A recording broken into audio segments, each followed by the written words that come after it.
Are you having problems that you're getting your window tint all scratched up and you don't know why? I'm going to teach you why. So I took the door apart, as you can see, and here we have the problem. As you can see, this is broken, and this is the good one. So I'm going to replace it. I'm going to show you step by step how I'm going to replace it. As you can see, we have the 10 millimeters, at least for the Camaro C28. We're going to take this out and put the new one in. All right, here we have the other car. As you can see, I bought it to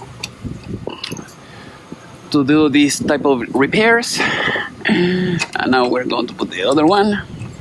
As you can see, the other one is broken as well. In this one, we don't have window tint, but we're going to use this one. As you can see, this is the top. So we're going to put it in the other one, and we should be good. As you can see, it goes after the plastic, so it goes like that.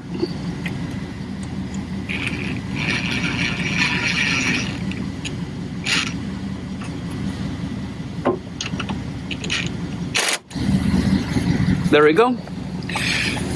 It worked like a champ. So now we can move it up and down, and everything should be much better. That's it for now.